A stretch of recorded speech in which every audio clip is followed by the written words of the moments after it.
Welcome to the April 26, 2021 Jamestown Rotary meeting. Please join me in the Pledge of Allegiance.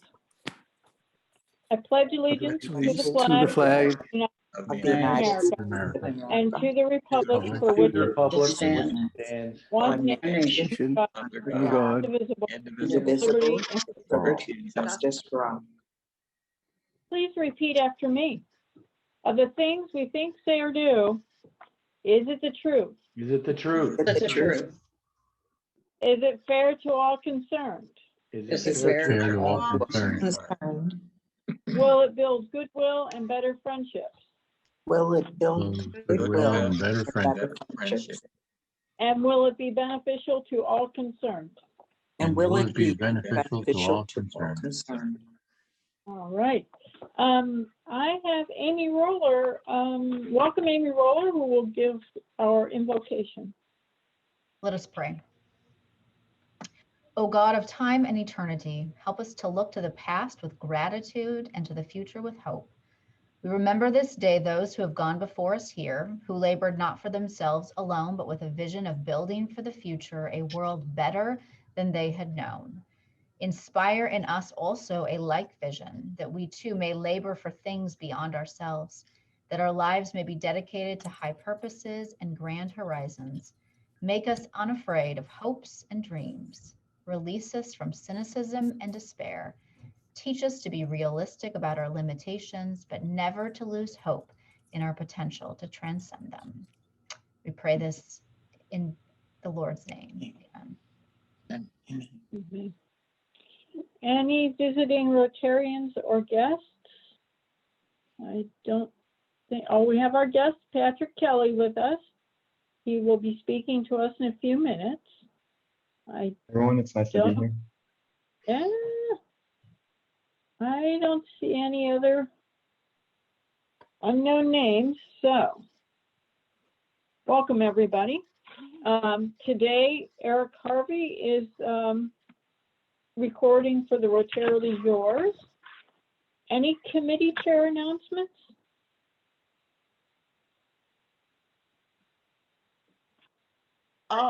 Ruth? No, go Diane. I'll jump in with literacy. Hopefully everybody saw Chris Anderson sent out a new link, so you can watch the first of our radio Rotary classics. And we're preparing to do two more. One is Fibber McGee, and the other one is Philip Marlowe. So we'll be having a meeting in a couple weeks, and maybe reaching out to some personalities we think might do well in different roles in those classics. So once again, Fibber McGee and Philip Marlowe. Great. So with the environmental, I guess it's not a committee, and I'm going to let Doug talk until I can get the dog quiet. Young puppies. A lot of fun, Ruth. A lot of fun. Well, yeah, Saturday was part of the Great Lakes Cleanup Day, and we had two groups, and I took the morning shift. There's a picture.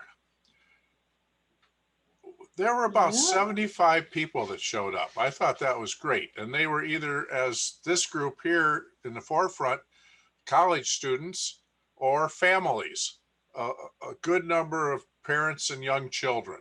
So that's always encouraging. And interesting as we start to talk about microplastics and how plastics are a concern today. 98% of what we picked up were shards of plastic, and it had broken down through wave action or whatever to 1 inch square or less. It was just amazing. Jane came along with me, and that's her here in the forefront. And this is the registration table. She did the bending, I did the heavy bag carrying, and it worked out as good teamwork. The dark-haired lady in the center is Sheila Kahn from the Dunkirk Rotary Club. And she definitely wants to come to our cleanup day, May 2nd, excuse me. And interestingly, as we got to talking, her husband works at the Comedy Center. So we should probably be twisting an arm for a new Rotarian there so they can have a complete Rotary family. But it was a real good day. A lot of what we picked up, surprisingly, were shotgun casings from wildfire, waterfowl hunters and whatever that had floated in. Plastic pollution again. Ruth, are you able to chime back in, or is the puppy still enjoying life? I think we're okay now. So yes, thanks to Doug and Jane for doing the cleanup in the morning at Point Gratiot, and then Steve and Pat Sandberg and Lynn Gruel and I in the afternoon went to Wright Beach and helped the cleanup there. And let's see, we'll get some pictures of that, but had much the same results as Doug, except we had fireworks casings and the shards of plastic were our highlights. But I wanted to also, so that was our Rotary participation in the 7090 district Great Lakes watershed cleanup. So we were able to lend a hand there. I was glad we could do that. And then I wanted to begin talk about May 22nd from 8:30 to 10:30 will be our Rotary day for the Chautauqua Lake Conowanga watershed cleanup, which we are helping to sponsor. So May 22nd, 8:30 to 10:30, please put it on your calendars, and it'll start at the Riverwalk bike path, which is there by Weitzman Meadow off of 8th Street in Jamestown, and the AM Rotary will probably join us. So you can either be a part of that event or do a cleanup anywhere on that day that you choose and report back to us, and it will count. So if you have questions, I'll put my email in the chat. Thank you. Thank you, Ruth. Any other announcements? How about Lee, do we have highway cleanup next Saturday? Yes, I've gotten with the State Highway, and they're all set for us to do it this Saturday at 8:30.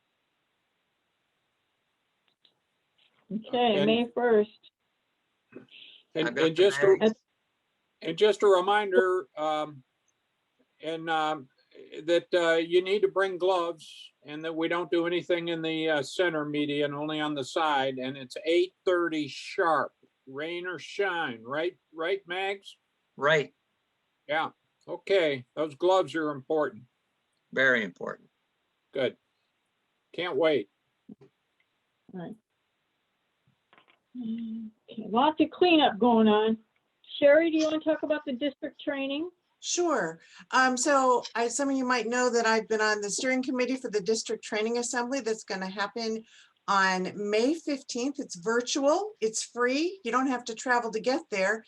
And I'm going to give everybody the link to sign up. Right now, I think we have 2 people from our club signed up, myself as one of them. So there's going to be 22 sessions available, ranging from Rotary 101, interesting and fun things to know and be proud to share. There's public image, social media, surface project ideas. There's a session on diversity.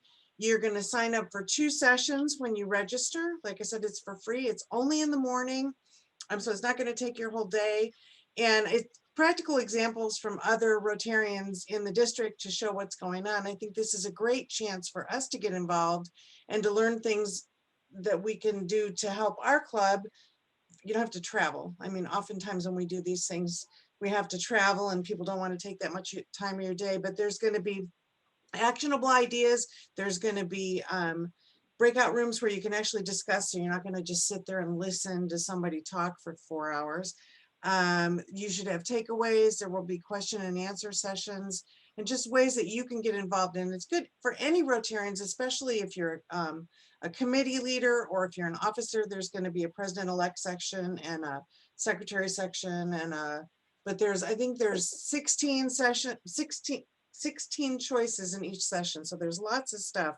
about our local district and about what you can do in your club. So I really hope that people will sign up. Like I said, we had like 72 people signed up as of our meeting last Friday, so there's still time. And I'd love to see people there. I put the link in there. Like I said, it's free. It's easy to sign up. So please do. And Penny sent an email already last week about it, so register right from there. Right. I Yep. know you get a lot of emails, you know, from the district, and it's easy to, there's stuff going on all the time, but I think this will be really useful. Okay, thank you. Mhm. All right, we're going to move on to Happy Bucks if there's no more announcements. We still need a treasurer, by the way. But anyway, let's move into Happy Bucks. Who's got a Happy Buck? Well, I have a happy buck. We, on 2 hours notice yesterday, we were able to get 4 generations together on Zoom so that my mom got to see all her kids, her grandkids and great grandkids. And that was neat. That's exciting. That's exciting. Who can top that? Who's got 5 generations? All right, go ahead, Steve. My wife and I became proud great-grandparents of a baby daughter, Hadley Jane, in Northeast Pennsylvania last week. Oh, nice. And close by. Who else? All right, doesn't have to be about a grandchild. It could be anything.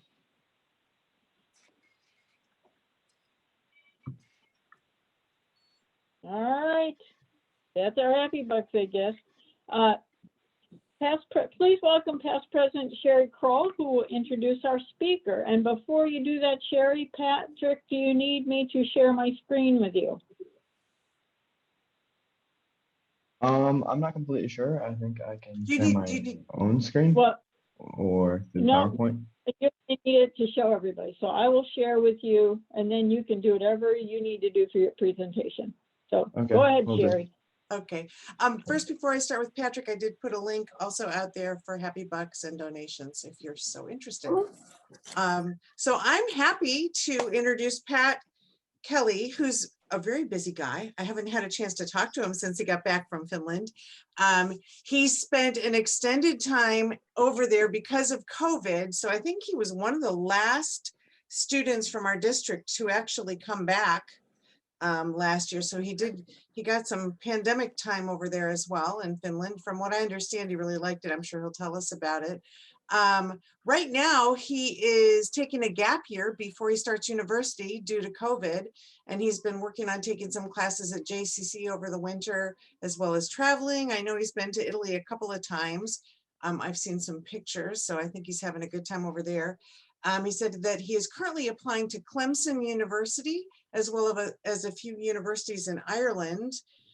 His goals are to go to school in Ireland and to study engineering or be a science major. So I think it's exciting when we send our kids away. Once they taste the world, they just want to go explore it. So I'm really super excited to hear about your year, and welcome. Is it working now? Yeah, it's recording. Okay, thank you. And I took the course in the school. I was in Lukio. So I was in the reading high school, and I was with about 60 other students in my grade and about 220 students in my school. I took classes in a mix of Finnish and English. The Finnish classes, I was based on a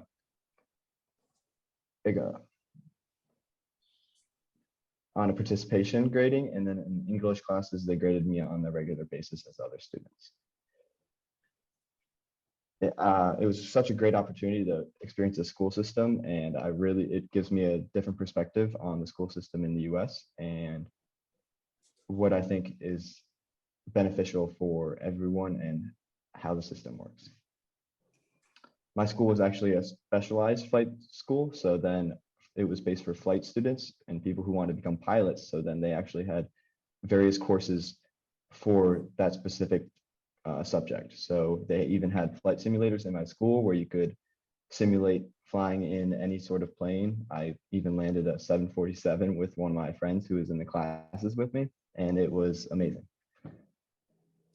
Where I was in Finland, I stayed in a small town about the same size as Lakewood, actually, but it was on a small land bridge between two of the larger lakes in Finland. And it was really interesting because it gave me almost a side of home where it felt normal to be in a lakeside small town and everything that was going on there. But then it was really interesting because there was even a canal going through the middle of my town with a drawbridge. So sometimes we were late for school because the bridge was up and you just had to wait for it. And it was in the region of Asikula, and the town was named Vaksu. So really glad I got to stay in that town. And when I found out that was where I was going, I was super excited for it. So when I first got there, I arrived in summer on August 5th. And after the week-long camp, I moved in with, actually, I stayed my first night not in the camp, with the district head of our Rotary district, because my host family was currently in a wedding. So then on the first night, he actually took me to his son's roommate's 40th anniversary with his wife.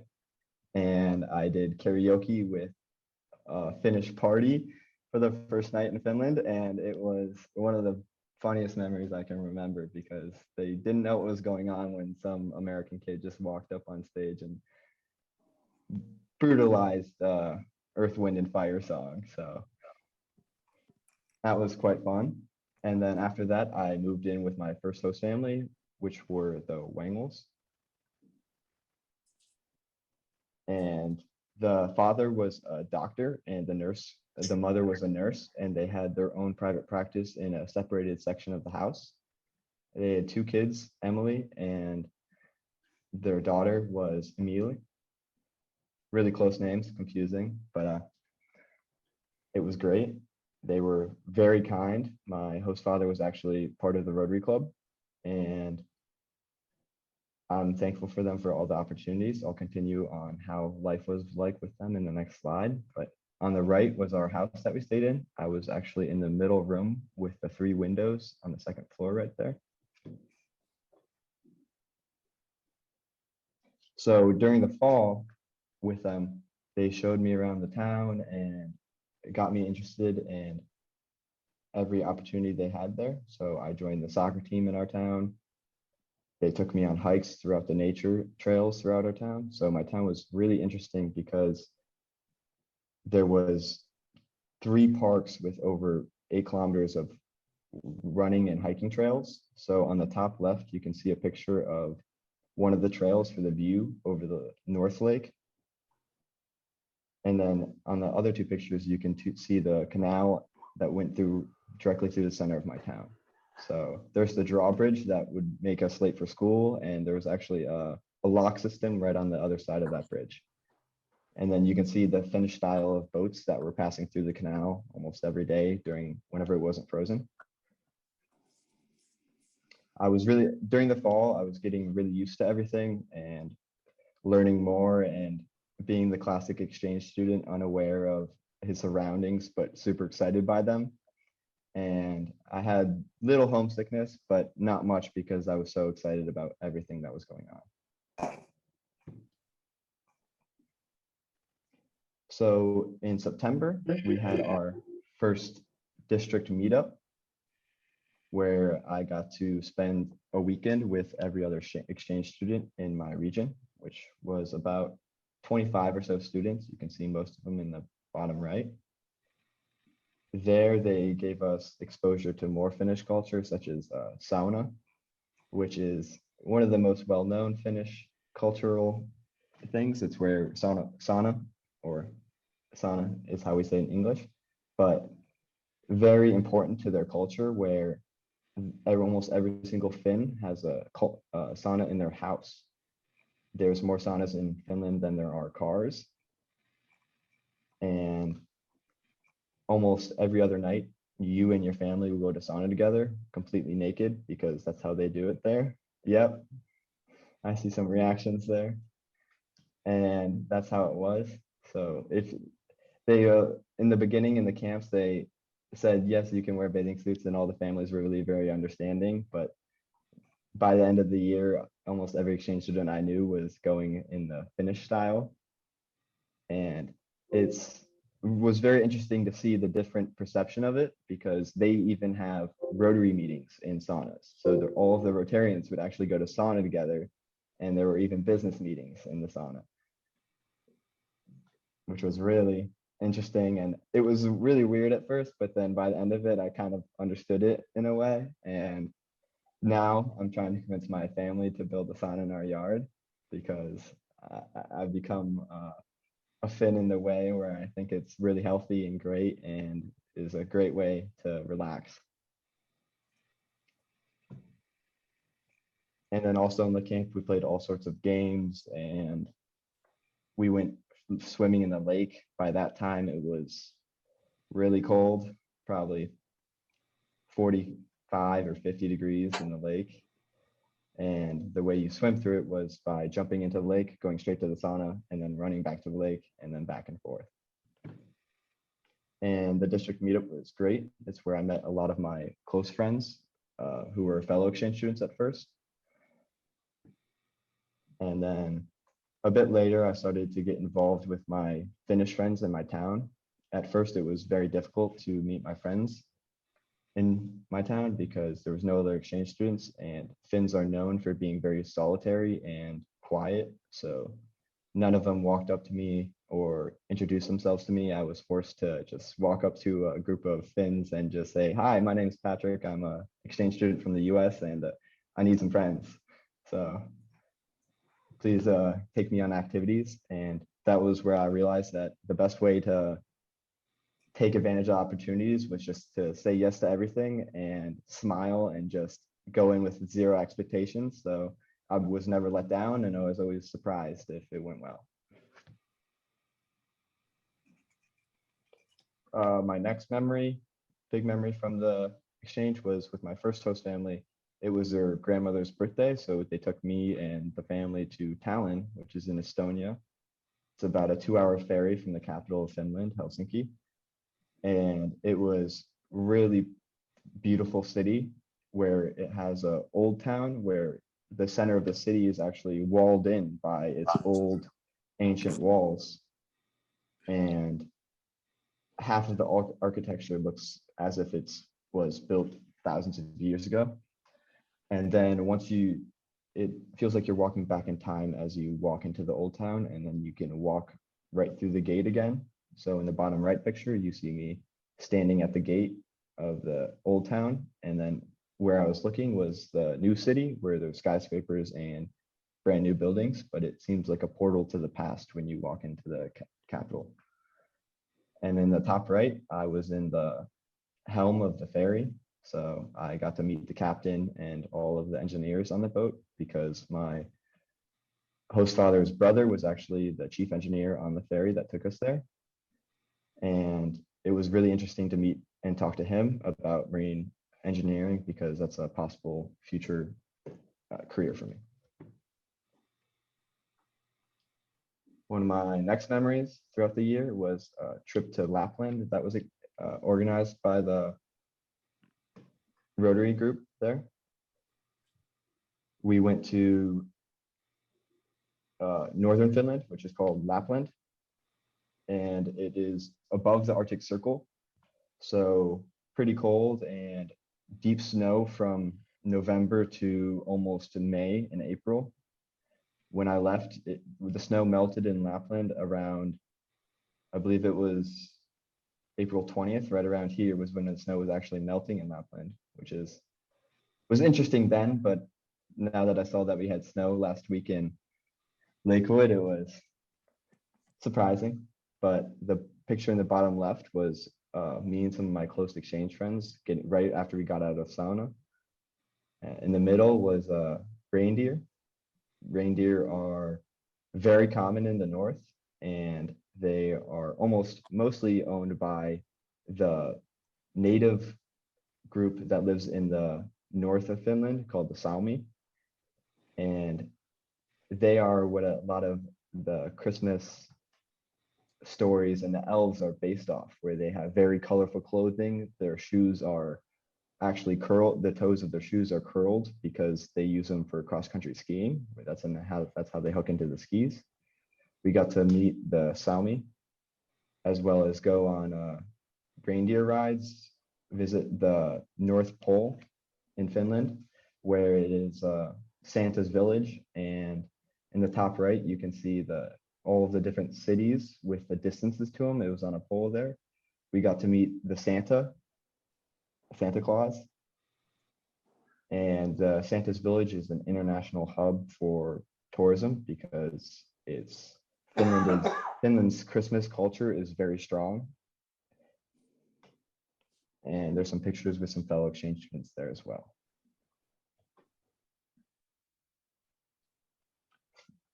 For Christmas, or Jouluku, which is December, or Christmas month in Finnish, direct translation. I was with my second host family by then. It was really interesting to experience Christmas in Finland because the culture of it and just Christmas time and winter is super ingrained in their culture. So everywhere around this country, Christmas was really big. There's very little other religions other than Christianity in Finland, just due to its remoteness and its distance far north, and not very many immigrants. But it was super interesting to experience the culture.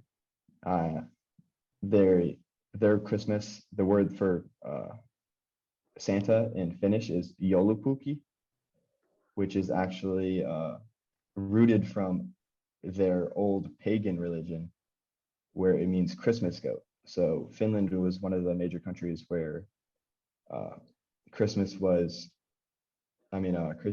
Christianity was ingrained into the culture through a mix of their native cultures previously to help the spread of Christianity in the old days. So it was really interesting because it was just everywhere. So there was my host family, second one, on the day of Christmas. They actually celebrated the night before Christmas, not during the morning. So, and they even have Santa, where they hire a neighborhood Santa to walk around to each house and deliver the presents in hand in a Santa Claus costume, because that's how they do it. And I was a bit confused at first when just a Santa walked in through our door, but it was great and really interesting, and the kids loved it, and it was fantastic.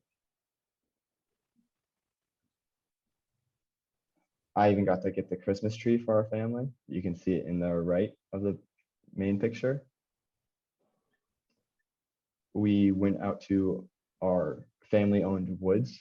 So each family, almost every family, has acres of land of just woods that they own, because they can make a passive income off of selling the timber, because the timber industry is one of the largest industries in Finland. And we found our own Christmas tree on the property, and we cut it down and brought it to the house.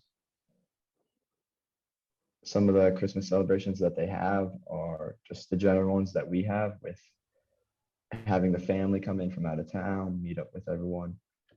But some of the more interesting things were the Christmas food that they had, which was cold ham, potatoes, not the same food we have here.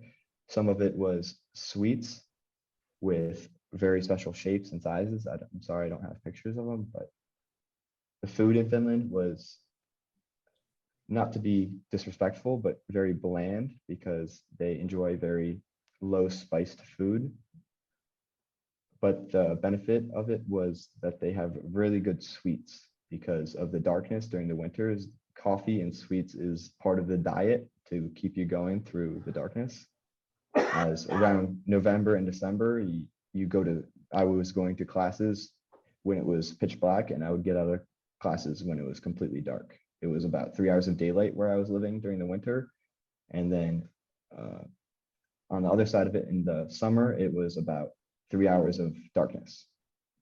So that was one of the bigger things to get used to when I was living over there, because you would be tired all of the time unless you were drinking coffee or eating sweets, because your body adjusts to the day-night cycle. And we had to take special vitamins, vitamin D, I believe, to keep our health well and our skin good throughout the darkness. And in the top right was our school Christmas celebration. They themed it the 80s, so that was interesting. And the school celebrations were very interesting because they were very involved with everyone, and everyone in the school got really into it because of the smaller schools. There, they had a stage with two of my good friends being the announcers, and we just did different activities throughout the night before Christmas break started. So in Tammikuu, which is the Finnish word for January, January was probably one of my favorite months while I was there, because it's when the light started coming back to the day-night cycle. So you would get to enjoy the sunlight once you got out of classes. And it was completely snowy by then. I was actually there during one of the worst winters in 30 years. Many of the ski festivals were canceled because of the snow, because of no snow that we had.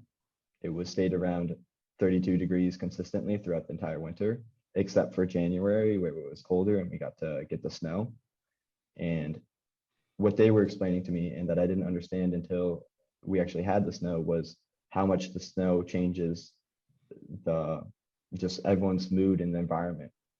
Because when it's completely dark, the snow gives some sort of brightness back. So it's not completely as dark. And that was really big for me, because by the end of December, it was pretty tough to deal with the darkness, as I was just tired consistently. And I remember the first sunny day, I was in a good mood all day just because of having the sun out.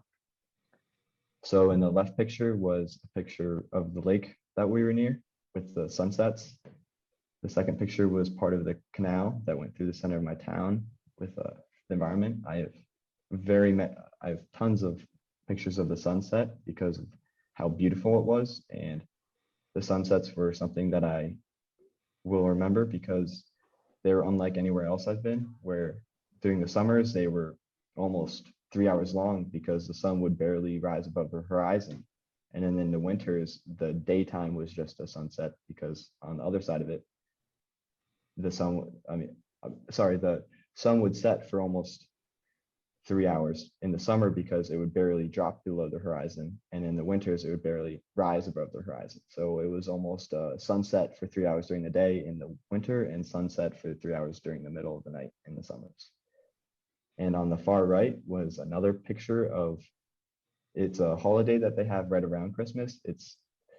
I don't know the direct translation, but it is almost an ancestry day where most Finnish families will go to the graveyards to celebrate the lives of their ancestors and light candles under every grave.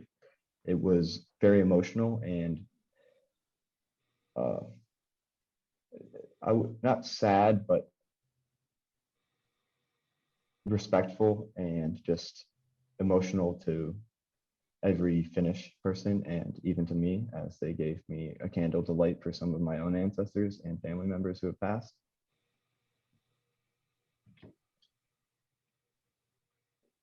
So some of my memories in February throughout the year were the Lahti Ski Festival, which is one of Finland's largest ski competitions. It was Lahti is the large city near my town.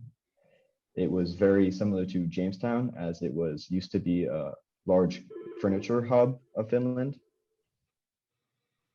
And lots of furniture manufacturers were there around 60 years ago, but recently it's been transitioning into more of a service-based industry. So it gave me reminders of Jamestown.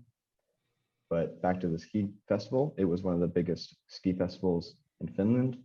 They had cross-country skiing, downhill skiing, and ski jumping, which was very interesting to see in person, where they have massive ski jumps in the middle of the city for the long distance ski jumping, if you know what I'm talking about, with the distance-based competition where you see how far you can go off the ski jump. The second interesting thing about February was Vanhat, which is the Finnish equivalent of prom. It's not nearly as much it's much more formal as our prom, where you start taking classes for it in almost end of December. And then you take the classes all the way through January, and you rehearse specific old dances. Vanhat in Finnish means old time. So it's a traditional Finnish prom where it's more of a performance for family and friends than it is a dance with their friends. But it felt like a musical where it was very fun and everyone was in it together and just having fun with it. So we dressed up in traditional Finnish style clothing and dresses for the guys and for the girls as well. And then we did traditional dancing with everyone with a partner. And it was very formal and very nervous for all of the Finns. I was lucky I didn't have any parents there because I would have been just as nervous. But it was a really great experience and I'm really glad I did it. And then on the right was Tako, which is a Finnish ski resort that I went with my host family in February as well. And it was really great to go downhill skiing again, as it's one of my favorite hobbies when I'm home. And it was very far north and pretty remote. So I stayed with my family in their family house, which was a 3-room building with a central heating system, which was just a large fireplace right in the middle of the house, which was really nice because it gave a feeling of living back in the old times where it was almost like living without power in a cabin, which was really interesting.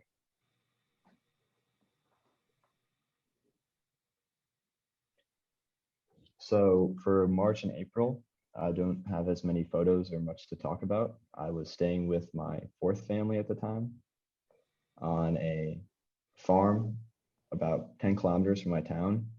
And when in March, when COVID struck, Finland went into a very strict lockdown. So I had very little contact with any of my friends, any other exchange students. I was mostly just with my family every day.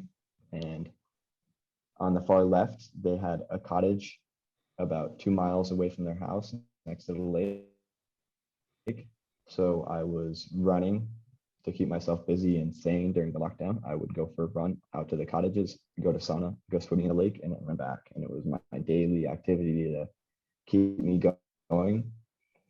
In the middle was my host brother and 2 of his friends who we were close with. So then we would go frisbee golfing as activities.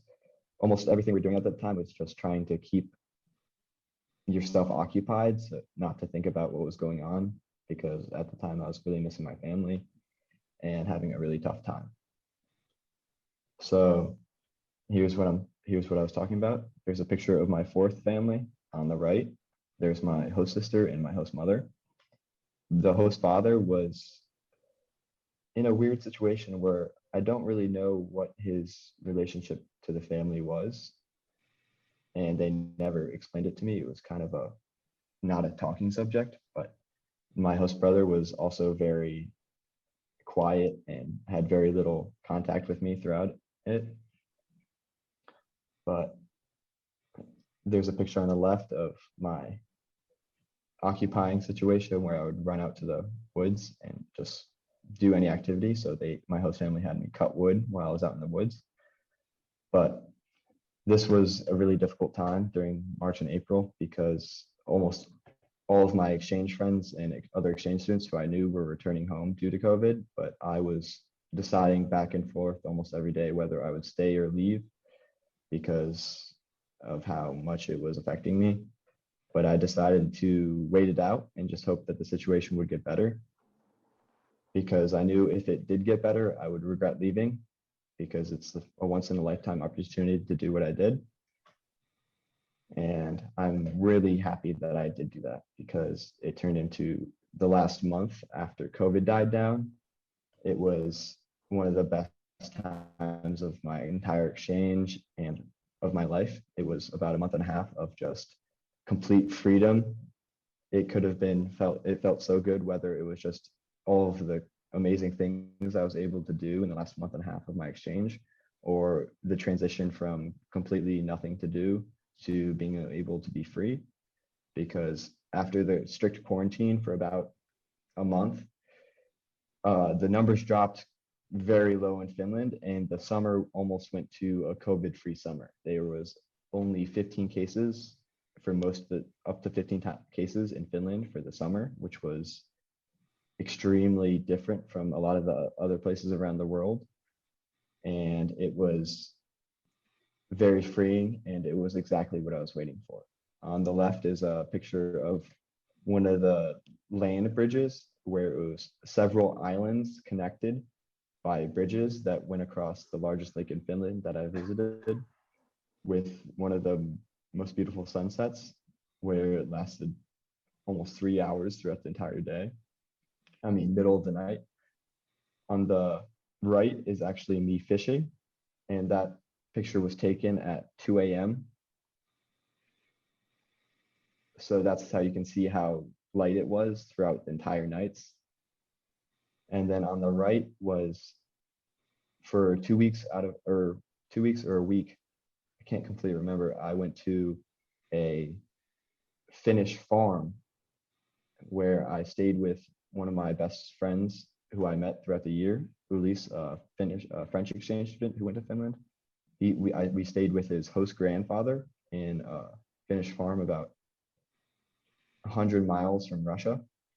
So very remote. And we built a cabin and stayed in log cabins. We built a wood storage cabin, if that's how I can describe it, where you can see the tractor and the logs next to it. And then we also stayed in a wooden cabin with zero power for next to Lake Suma, which is where the last known lake seals live, which was really interesting. We got to see one of them when we were on the lake kayaking. It was a national park that we were staying on, so there was actually zero power allowed. And it was amazing. And I have some more pictures of that where you can see the cabin a bit better on the bottom. And then on the other two pictures with the sign and that rock,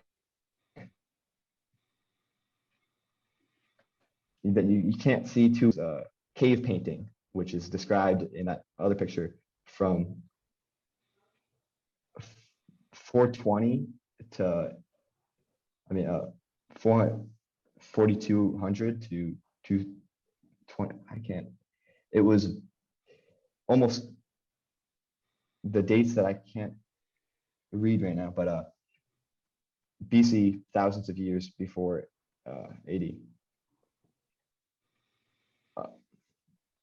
Was painted that symbol that you can kind of see on the bottom left, and it was in the middle of the national park. So we actually kayaked 12 kilometers through the lake to see it, and it was amazing. Not even the paintings were not super visible, but the whole journey is something that was amazing.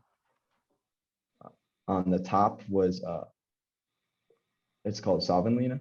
It's a Swedish castle that was left in Finland during the colonial era, and it was also very amazing. I can't find many other words to describe a lot of what I experienced and what I went through other than just breathtaking, amazing, and an experience that I'll remember, because that's how I see most of it.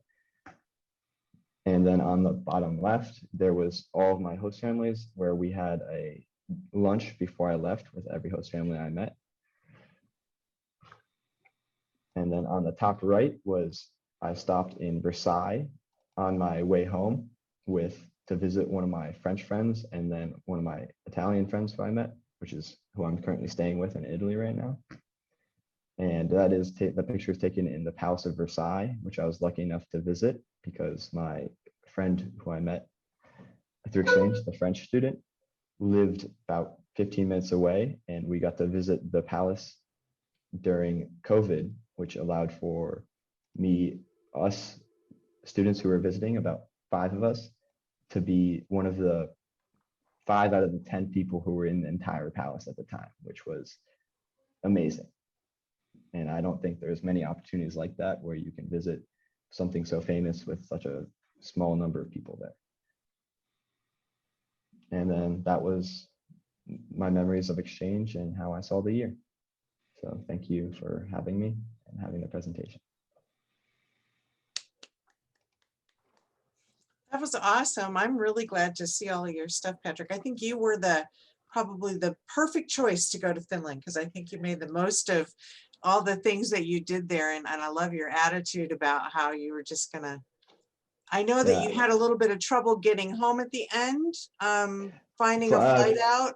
Yeah, so that's why I stopped in France, was because it was actually easier to find a flight through France than it was from Finland at the time. And my friend was willing enough to host me there. So that was very nice.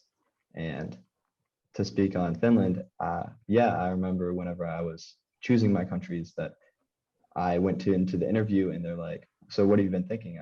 And I said that I haven't been to any of the countries on the list, so I don't know what it will be like or what experiences I'll have. And I trust you guys to pick me out one that you think will fit best. And I'm very glad that I made that decision to allow them to pick a country for me. I think they did a good job. It was amazing.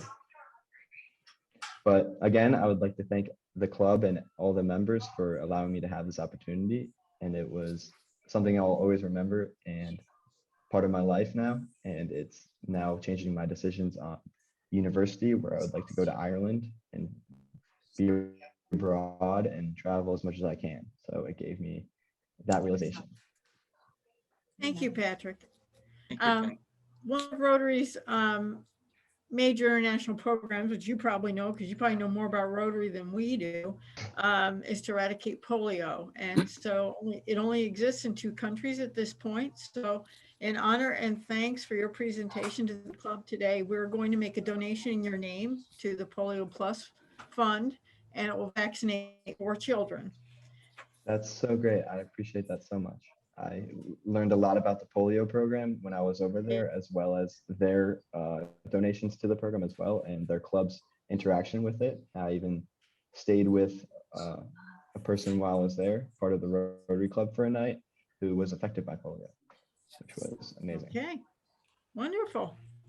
Yeah. Next week, we'll hear from Lee Ravegno, who is the Audubon Community Nature Center Executive Director, and she's going to talk a little bit about the Pamela Westrom wildlife habitat. So remember, Rotary opens opportunities, and what opportunities will you see in your community this week, and how can you help make your community better? We're adjourned. Thank you. Don't forget. Okay, thank highway you so cleanup much. Yep, that's right. Highway cleanup on Saturday. Thank Saturday. you for having me. Have a great day. Saturday, 8:30. Bye, Park and Patrick. ride, Route 60. We also have a local businessman with a horse entered in the Kentucky Derby. It's called Hidden Stash. So you might want to watch that. His name is Adam Weitzman. He owns the old junk shop down there, which he's really fixed up a lot. He and a guy named Jim Boeheim own that horse, and Boeheim got it as a gift from Adam. So Hidden Stash, and the odds are great if you want to win a lot of money, 50 to 1. Bye-bye. Okay. Bye. Pat,